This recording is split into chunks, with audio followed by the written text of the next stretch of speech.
샬롬 할렐루야. 욥기입니다. 욥기 9장 13절. 하나님이 진노를 돌이키지 아니하시나니 라합을 돕는 자들이 그 아래 굴복하겠거든. 하물며 내가 감히 대답하겠으며 무슨 말을 택하여 더불어 변론하랴. 하나님께서는 노하기를 더디하시며 우리가 회개하고 돌이키면 진노를 돌이키는 분이십니다.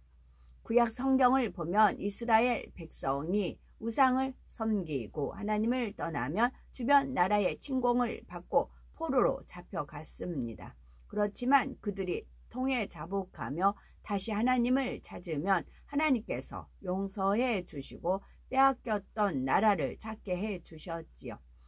니느웨 백성들의 경우 그들의 악독이 심하여 하나님께서 멸망을 정하셨지만 왕으로부터 백성 짐승에 이르기까지 금식하고 회개하니 하나님은 심판을 돌이키시고 그들을 구원하신 것을 볼 수 있습니다.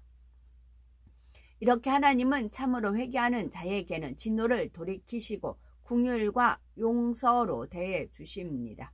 시편 103편 12절에 동이 서에서 먼 것 같이 우리 죄과를 우리에게서 멀리 옮기셨으며 말씀하셨고, 히브리서 8장 12절 내가 저희 불의를 긍휼히 여기고 저희 죄를 다시 기억하지 아니하리라 약속하셨습니다. 이렇게 좋으신 하나님을 욥은 오해하여 진노를 돌이키지 않으시는 하나님이라 말하고 있습니다. 여기서 라합은 애굽을 의미합니다. 또한 라합을 돕는 자들이란 바로 요셉과 그 형제와 그 후손들을 의미합니다. 야곱의 아들 요셉은 하나님께서 주신 지혜로 애굽 온 나라를 7년 흉년으로부터 구해냈습니다. 애굽의 왕과 백성들에게 요셉은 생명을 구한 은인과 같은 존재입니다. 그런데 세월이 흐르면서 애굽은 은인이었던 요셉의 후손 즉 이스라엘 백성들을 노예로 만들었지요. 욥은 이에 대해 하나님께서 애굽의 은인인 이스라엘 백성들을 노예로 만들어 버리고 굴복하게 하셨다고 말합니다. 그리고 하나님을 경외하고 범죄를 드렸던 욥 자신 또한 이스라엘 백성들과 같이 비참한 결말을 맞지 않았느냐고 반문하고 있습니다. 욥 자신이 알기로는 이렇게 공의롭지 못한 하나님이시니 어찌 하나님과 변론할 수 있겠느냐는 것이지요. 욥은 이스라엘 백성을 애굽의 노예로 전락시킨 나쁜 하나님이라고 말하고 있는데 이는 하나님의 섭리를 모르기 때문에 하는 말입니다. 하나님께서는 아브라함의 제사를 기쁘게 받으시고 그에게 축복의 말씀을 주시면서 동시에 훗날 그의 후손들이 겪게 될 일에 대해 구체적으로 알려주셨습니다. 여호와께서 아브람에게 이르시되 너는 정령이 알라 네 자손이 이방에서 객이되어 그들을 섬기겠고 그들은 400년 동안 네 자손을 괴롭게 하리니 그 섬기는 나라를 내가 징치할지며 그 후에 네 자손이 큰 재물을 이끌고 나오리라 했습니다. 어디는 430년 어디는 400년 그렇게 표현이 되어 있지요. 그러면 우리가 6천년 인간 경작이라 말을 합니다. 어디는 어느 때는 6천년 근데 따지고 보면 지금 2023년을 향해 가지요. 6023 뭐 그렇게 되지요.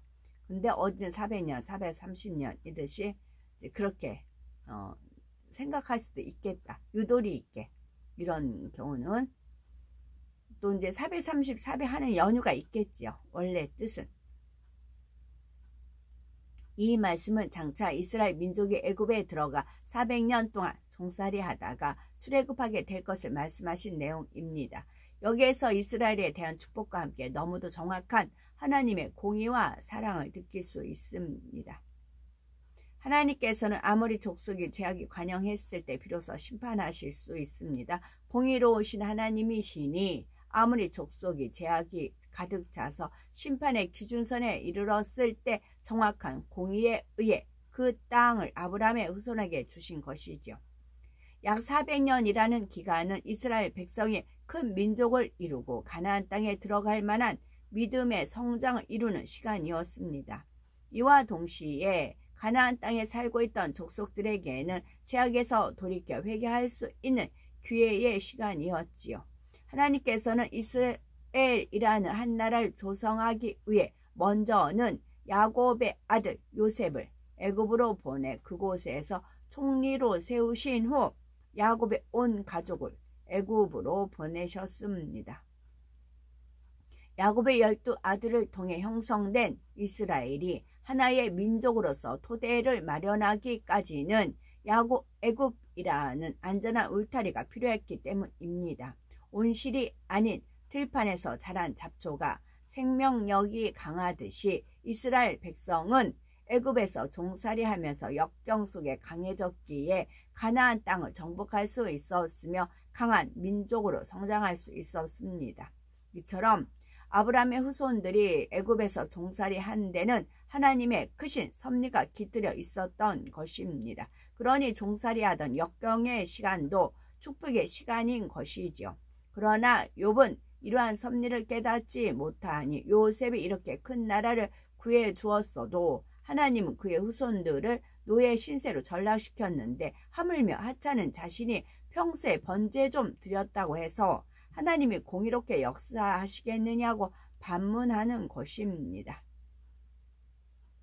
욥기 9장 15절 가령 내가 의로울지라도 감히 대답하지 못하고 나를 심판하실 그에게 간과하였을 뿐이며 가령 내가 그를 부르면서 그가 내게 대답하셨을지라도 내 음성을 들으셨다고는 내가 믿지 아니하리라. 그동안 욥은 자신이 의롭다고 강하게 주장했었는데 여기서는 굳이 가령이라는 단어를 사용하여 가령 내가 의로울지라도 라고 표현합니다. 지금 욥은 두 가지 마음이 갈등을 일으키고 있는 상황이지요. 자신이 보기에는 의롭다고 생각하는데 친구들은 자꾸 너는 불의하다, 너는 죄인이다 라고 말합니다. 또 하나님 앞에 비교해 볼 때는 자신이 의롭지 못한 것 같으니 확신 있게 말하지 못하는 것입니다. 즉 자신은 스스로 의롭다고 생각하는데 하나님 앞에서는 의롭지 못한 것 같아 갈등하고 있는 상황이지요. 욥은 만일 자신이 하나님을 찾을 때 설령 대답하셨다 해도 자기의 음성을 들으셨다고는 인정하지 않겠다고 합니다. 욥의 마음이 갈수록 꼬이고 뒤틀려 점점 하나님을 대적해 나가고 있는 모습이지요. 하나님께서는 욥기를 통해 사람의 마음 전체를 하나하나 드러내고 해부하고 계시기 때문에 욥을 통해 우리 자신의 마음을 발견할 수 있어야 합니다. 욥은 이런저런 방법으로 하나님께 구해보았지만 어떤 응답도 오지 않자 자포 자기 상태가 되어 속상함을 표현하고 있습니다.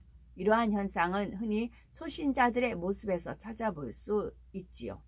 많은 사람이 문제를 해결받기 위해 교회에 나옵니다. 자신의 능력으로 해결할 수 없는 문제를 만나니 요행을 바라는 마음으로 하나님을 찾는 경우이지요. 이때 하나님께서 중심을 보시고 먼저 문제를 해결해 주심으로 믿음을 심어 주실 때도 있습니다.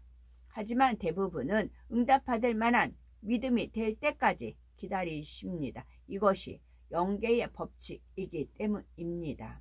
그런데 성도 편에서는 금식도 하고 철야도 하면서 하나님께 간절히 구했는데 기다려도 응답이 오지 않으면 그만 지치고 말지요. 나는 이렇게 열심히 구했는데 하며 욕과 같이 투정의 소리, 절망의 소리, 탄식의 소리, 믿음 없는 소리를 하는 것입니다. 그러나 신앙생활의 근본 목적은 영혼 구원입니다.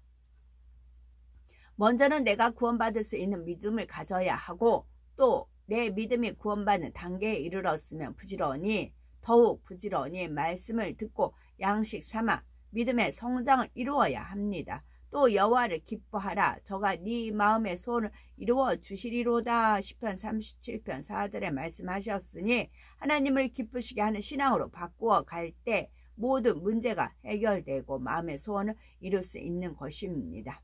그런데 당장 문제 해결하는 데만 집착하면 지칠 수 있고 그러다 보면 마음이 꽈배기처럼 점점 더 꼬여 갑니다. 꽈배기는 꼴 때는 쉽지만 배에 꼬인 꽈배기를 다시 풀어서 원상태로 돌리기는 어렵지요.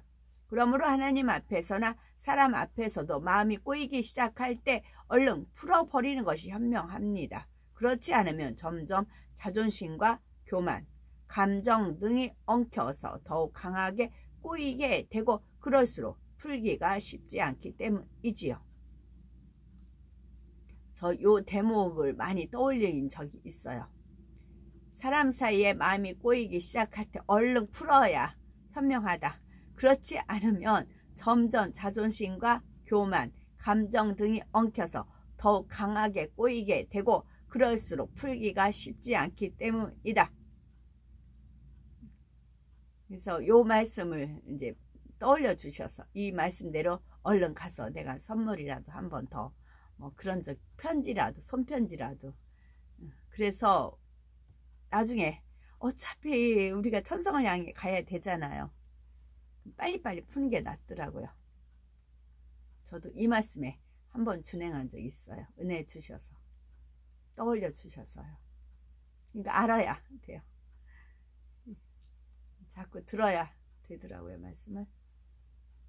욥기 9장 17절 보면 그가 폭풍으로 나를 꺾으시고 까닭 없이 내 상처를 많게 하시며 나로 숨을 쉬지 못하게 하시며 괴로움을 내게 채우시는구나. 폭풍으로 꺾으셨다는 것은 욥이 지금까지 겪고 있는 엄청난 고난을 표현한 말입니다. 즉 하나님께서 하루아침에 욥의 모든 재산과 자녀들을 빼앗아 가셨고 머리부터 발끝까지 악창으로 치셨다는 것이지요. 또 하나님이 까닭 없이 상처를 많게 하셨다 했는데 이처럼 욥의 입술에서 나오는 말만 보아도 얼마나 실수가 많고 큰 죄를 짓고 있는 모습입니까? 모든 질병의 원인은 하나님 말씀을 어긴 데서 출발합니다. 하나님이 폭풍으로 욥을 꺾으신 것이 아니며 욥에게 이유 없이 질병이 임한 것이 아니죠. 우리도 치료받고 응답받고자 바란다면 먼저 자신의 죄의 담, 진리에 합하지 않은 행함과 말, 생각과 마음을 돌아보며 회개해야 하지요. 욥은 지금 온몸에 악창이 나서 곪고 썩어 들어갑니다. 합창되었다가 터지고 또다시 합창되었다가 터지는 환부에 구더기가 우글거리죠. 스스로 보기에도 얼마나 추하고 소름이 끼치겠습니까? 그러면 왜 좀 더 깨끗한 질병이 아닌 보기만 해도 눈살이 찌푸러지고 고개를 돌려버리고 싶을 만큼 더럽고 냄새나는 악창이 났을까요? 이처럼 추하고 참혹한 질병이 있어야 비로소 욥의 마음에 있는 더러움이 분출되어 나오기 때문입니다. 만일 깨끗한 질병으로 연단이 왔다면 욥은 마음에 있는 악이 밖으로 나오지 않았을 것이고 그러면 자신의 악을 발견할 수 없었을 것입니다. 악이 드러나야 스스로 발견을 하고 회개하고 돌이킬 수 있기 때문에 하나님께서는 욥을 그처럼 연단하실 수밖에 없었던 것입니다. 욥은 심지어 하나님의 숨도 쉬지 못하게 하시며 괴로움을 채우신다고 원망합니다. 그러나 하나님은 자녀들을 괴로움으로 채우신 분이 아니라 자녀들에게 축복 주시고 영광 받기를 원하시는 분이십니다. 민수기 6장 24절에서 26절이요. 하나님께서는 자녀를 사랑하심으로 더욱 아름답고 큰 그릇으로 만들기 위해 이모저모 연단하십니다. 이러한 하나님의 사랑을 믿는다면 좋은 일이 있을 때뿐만이 아니라 어려운 일이 있을 때도 변함없이 기뻐하고 감사할 수 있습니다. 그러므로 우리는 어떤 어려운 일을 만나더라도 하나님을 오해하는 것이 아니라 하나님의 깊은 사랑을 알아들임으로 축복의 삶을 영위하는 우리가 되어야 되겠습니다. 아멘.